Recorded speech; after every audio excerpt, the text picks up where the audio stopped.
So when and where would the public have the most influence on a project?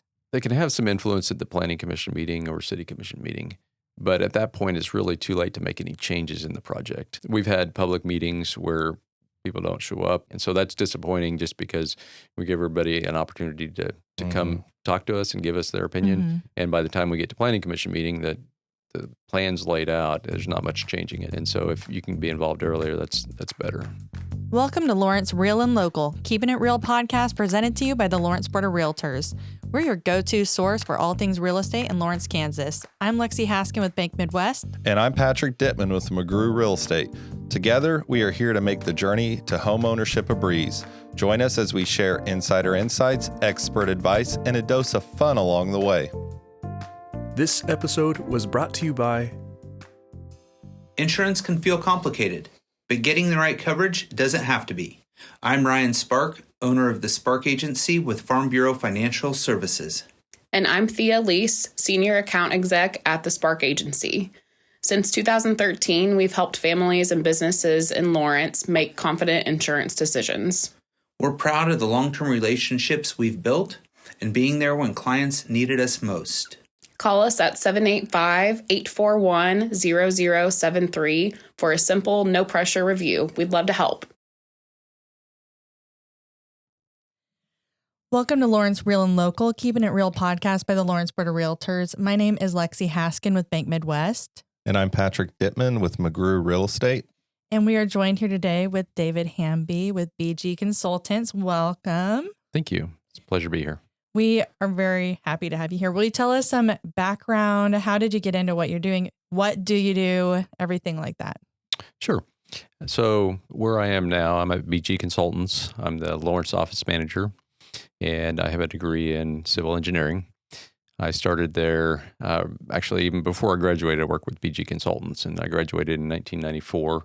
So I've been there with them for about 32 years now. So I work on anything from assisting cities as their city engineer to infrastructure projects, and then also working with developers and other partners as they develop their projects. Interesting. Well, sounds like you're also the perfect person to talk to when we're going we're talking about how a development gets approved and just inside the planning and zoning process. So, and it's also amazing that you're with a company that you've been with for so long, so you must love it there. They've been great, and you're very qualified to be here. Thank you. So what would you say is the biggest misconception when the community might have on how things get approved? So I think the biggest misconception is just that they don't understand that there's a process. So the city of Lawrence has a unified development code that is the skeleton on how everything gets done and why it gets done and how long it takes. And so that is basically all laid out for everybody to look at, all the rules, regulations, and guidelines on how that development happens. Because, I mean, you can't just say, I want this development done right now. I mean, there's so many things that have to go with, like infrastructure, planning, just all the whole thing. I didn't understand that until a couple of years ago. I'm like, why are they not just building things over there? Well, and you hear, I mentioned earlier that before we were on live, that even just, I ran into a friend right before I came here, and he said, well, I heard there's some new development going in outside kind of where I live, just right outside of town. What's going on there? And I'm like, well, I think it's probably going to be a process. It's not going to be a fast process, but anytime we hear about something, that's normally, things are just getting started. So for anybody that's, whether it's even me, or just the general public, what does that typically look like as far as getting things started?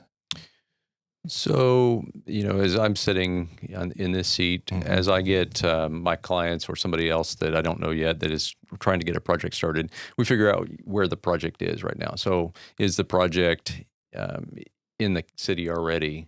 So if not, it needs to be annexed. Does it have the right zoning? And so if not, again, it needs to be rezoned. And each one of those processes has a public notice that goes with it. Now, sometimes if you're reading the paper, you get prior to notice, hey, this property's been bought. There's some words out there. Typically all of this starts with a pre-application meeting. So between the engineer and the owner or developer, they go down and meet with the planning and the city staff to try to understand what's going on, what the requirements are going to be, any specific requirements that they want to see. And then after the rezoning, you typically go through the platting process, and then sometimes it's site plan process or other development, public infrastructure plans. That's how that gets built. So those are typically some of the steps in the process. So at what point do you enjoy it more? Like, I guess just going from an opinion enjoyment standpoint, do you enjoy it more when somebody comes to you with an idea and they're like, how do we get here? Versus they've already started the process. You're like, okay, now we do X, Y, Z. Is that more fun for you when you're just kind of helping with those ideas and how to show them how to get to where they want to go?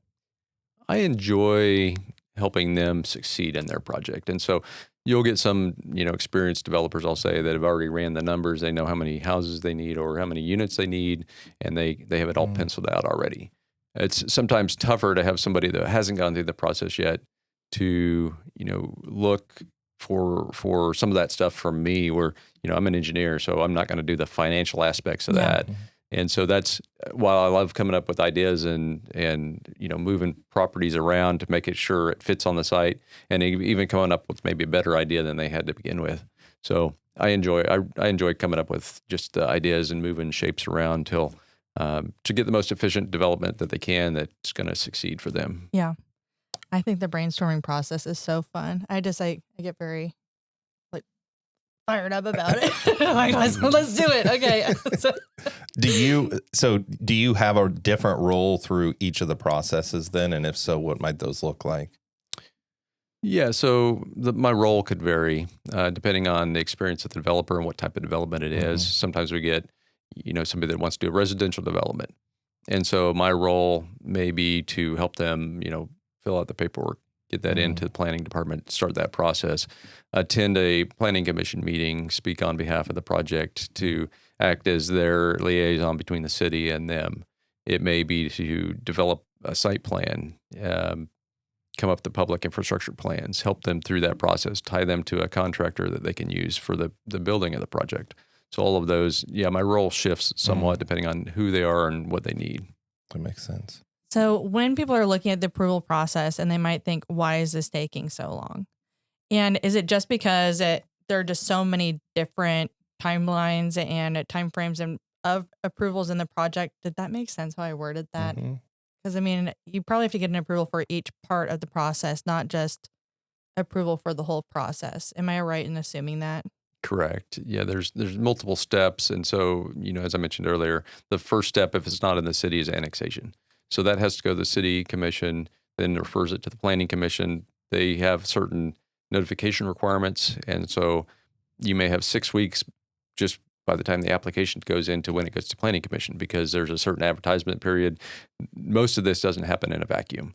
And the other part of that is once that application's submitted, planning staff has to prepare their staff report.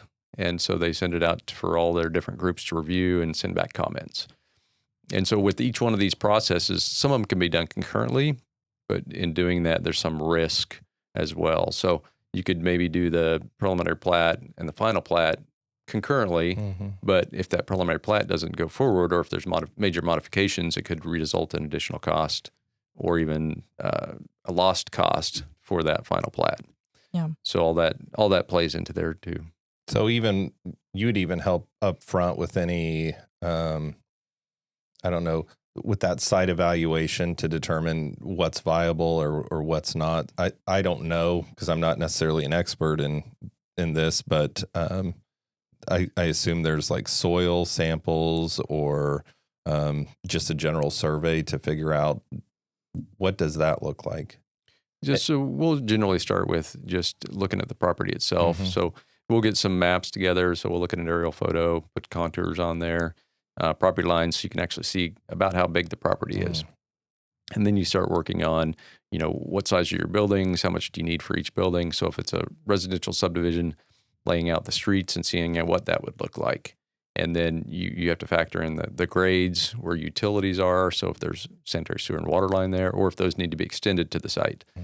So all of this stuff factors in. We don't provide geotechnical services, but we do have consultants that do provide that. So we can connect the owner to what they need.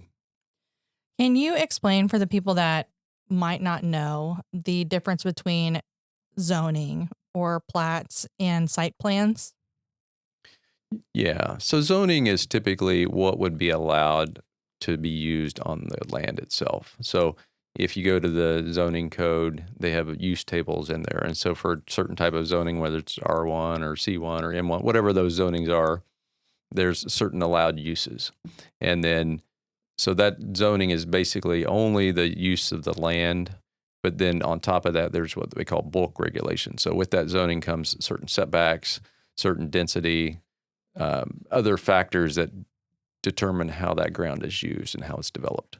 And then what was your second one again? Plats. Plats. Okay. So plats are the property lines basically. So again, it's only looking at the property lines and how this property is divided into parcels. Okay. So there's nothing vertical on the plat.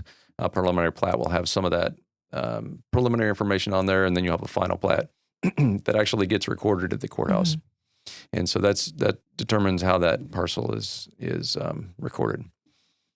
And before we go into site plans for plats, with that, we would need to most likely get a survey to kind of go over the land and like break it up, or how would that work? So site plans can be either the parcel's already been divided or you have a certain parcel there. And so that site plan is actually the vertical portion of that then. So what the building looks like, building elevations, parking lot, parking spaces where the handicap stalls are, all of that access on the site itself, trash dumpster. So it's the vertical construction on the site. So that's what your site plans are, is the actual fleshing out of that parcel into the next step is then building permit. So it's like you're living a real life Sims. Yes. It's like building. I was never really into Sims, but I had some friends that played it. But whenever you were talking about that, it just kind of reminded me of watching them build their thing. Wow, did I just like age myself? No, a little there's bit, different. There's Sim City, and then there's The Sims. Sim City in the 90s, I think. So played a few hours of Sim City. So how early do consultants like BD consultants typically just get involved in the project? So you kind of talked about this, but at what point do you then send it to the planning commission for it to start getting reviewed? And you said that's after the city commission, but so the city commission sends it to the planning commission then, or you send it to the planning commission? So only for the annexation. Only for the annexation. Yeah. Typically, the process is for those other items, it will go to the planning commission first, and then the planning commission most of the time is a recommending body that recommends their decision to the city commission. Yeah. And so, preliminary plats and final plats and site plans. So a lot of that has gone to administrative review and approval now with the new code. So that new code just came out here this last year, and so we're all still trying to get familiar with it. But underneath the old code, for example, the preliminary plat, we'd have an application date that would be hit, and then about 6 weeks later, we'd go to planning commission. And then the planning commission would make a recommendation for either approval or denial or something else, and then send it to the city commission for their final blessing. And then once the city commission does that, then the final plat would be, most of the time that is just goes to city commission only for acceptance of right of way. So there's certain processes. It's a chapter in the zoning code that spells out how all this happens and which group is a decision-making body, which group is a recommending body, and that it gets kind of complicated sometimes. But that's the reason that book's like 300 pages, 400 pages. Yeah. I would think there would need to be like a flow chart for just the regular person, or get involved with somebody that knows the process. Correct. Yeah.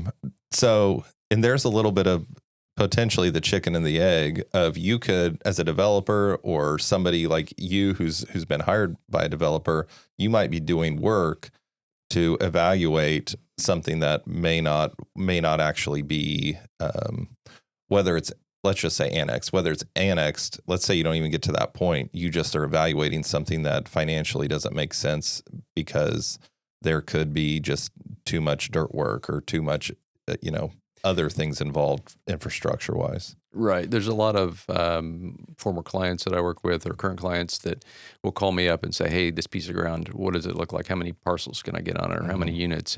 And so that quickly will flesh out a lot of times whether they can actually make it pencil out or not. And so more times than not, they can't make it into a project. And so this project just stalls, or it never turns into a full project. So. So at what point, when you're working on projects, at what point does it require rezoning versus maybe a variance or even a special use permit?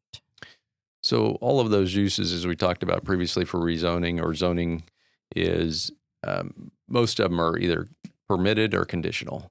So in that use table, there's permitted uses within a zoning. Those are standard. Those are allowed by right. Mm-hmm.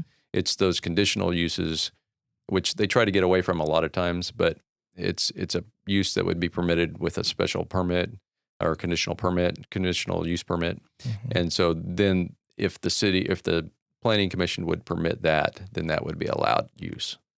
And so it all ties back to that zoning ordinance and the use tables that are in there. So you brought up going to the meetings when it comes to like the commission or planning commission. Do you go to both of those when you have a project that is being talked about just to answer questions? Are you just present? Do you just attend to see what they're saying? Or what is your role in those meetings? So almost 100% of the time I will attend a meeting if my project is up on the agenda, whether it's consent agenda or actual just regular agenda. And the reason I do that is to express interest to the commissions that they have a project that somebody's interested in. And so the majority of the time I'll attend, and then I'll let the planning staff do their presentation, and then if they miss something or if it needs further expansion, then I will definitely expand on that and then just answer any questions they may have. Sometimes developers will have somebody else. Sometimes they'll have their attorneys attend. Sometimes they'll attend themselves. It really depends on the developer and how much they want to be involved. So when a new development is coming up, how much does the public's opinion impact it? And are there ever any, okay, there's a neighborhood. You have a project that's coming in and you're like, okay, need to go talk to some of the neighbors or have a meeting where people could come talk to say what their feelings are on this so we can see how the public is even viewing this. Is that a part of the process too, where you have public facing opinion? It can be. A lot of that's left up to the developer, whether they want to take the time to go meet with the individuals or have me or their engineer go meet with the individuals.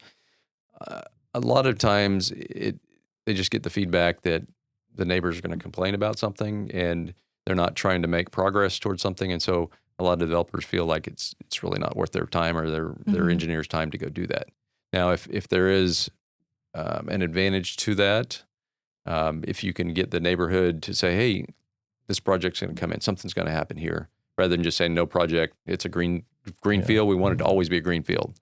And so if they have specific wants, hey, maybe put a fence up here, or hey, can we do something different here? Can we maybe move an entrance or something? Then that would be an option. But it's hard when you go in and the first statement they say is, we don't want it here. Yeah. So and it's just a hard no instead of like being able to work together to see how it can work for everyone. Right. I would think the idea would be, like you said, if something's eventually probably going to go there, we'd like your input on what we're trying to do here and maybe some educational opportunity too. Right. Yeah. So when and where would the public have the most influence on a project?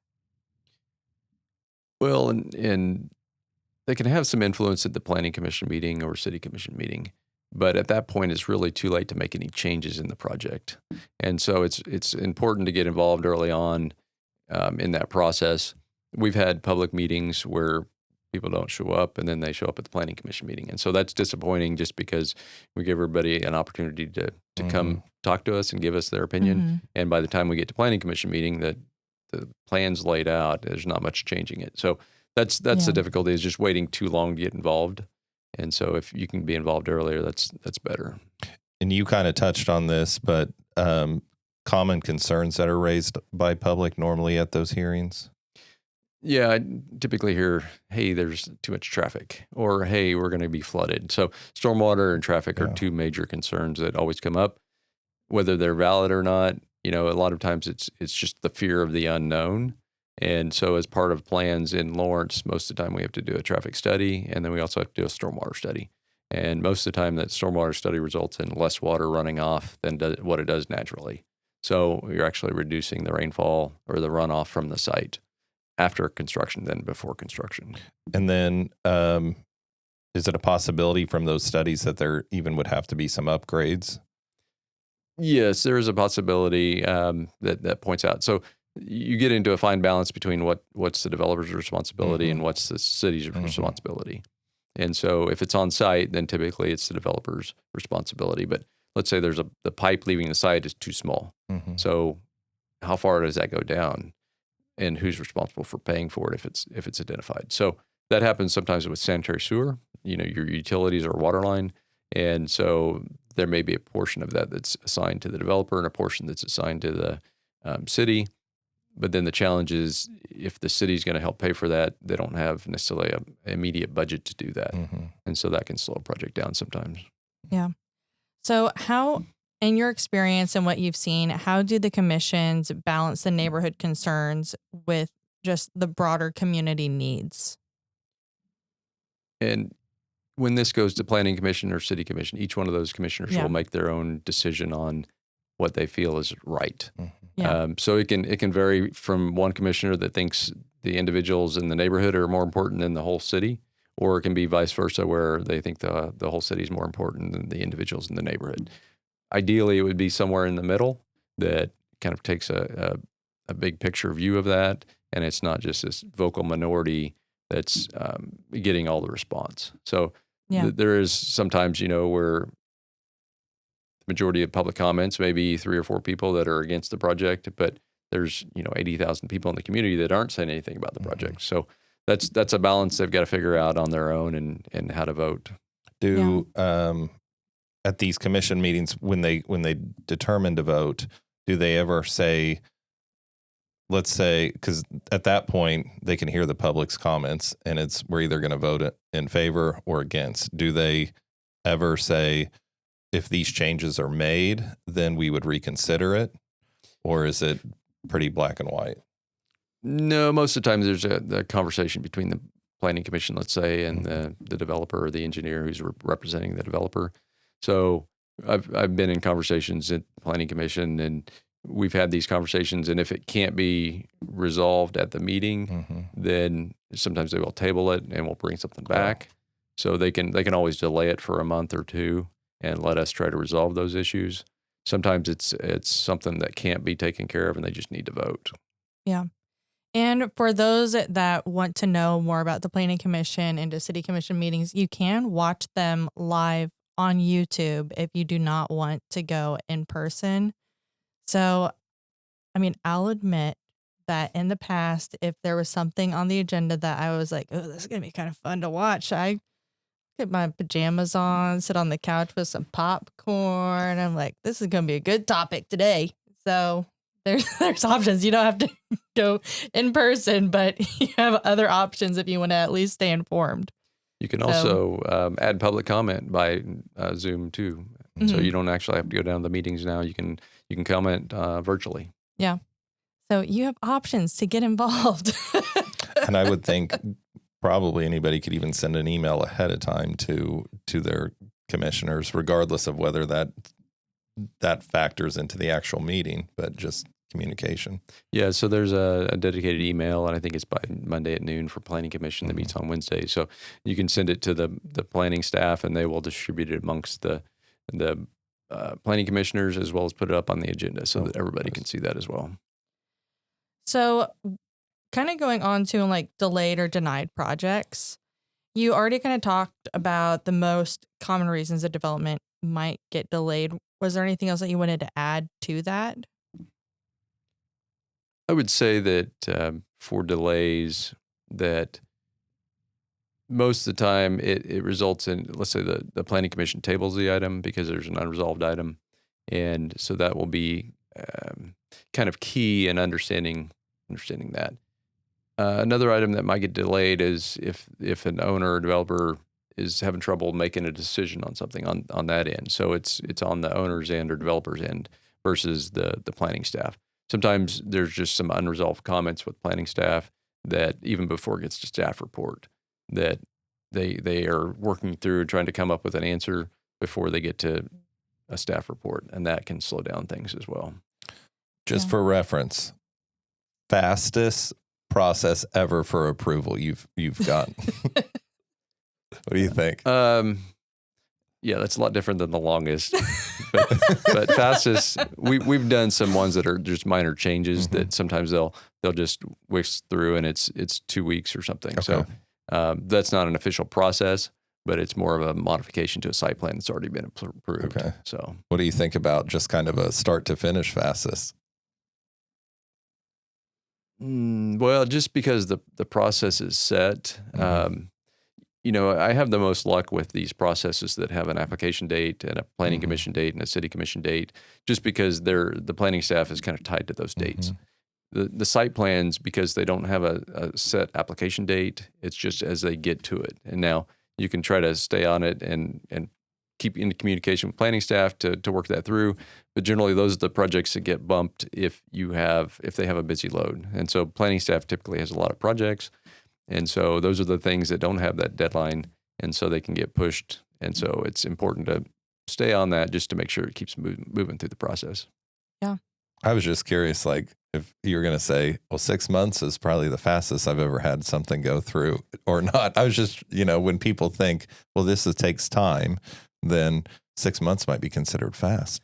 Well, just because this is made up of so many pieces, and most of it's either rezoning, and then you have preliminary plat and final plat, and then building plans or public infrastructure plans. So if it's just a site plan, let's say the site's already zoned, everything's there. They just need to go through the site plan. That's a 3 or 4 month process.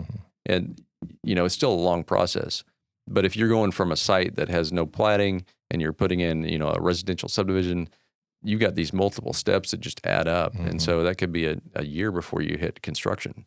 And so it seems long, but you have so many steps that you have to hit. It can't be done any faster. Yeah. So are there any common misunderstandings that people might have about why projects don't move forward? I think that most projects that don't move forward a lot of times are either a financial aspect. I'd say most of the time it's just a pencil. Sometimes there's other aspects that roll into there, and it may have to do with neighbors or other issues.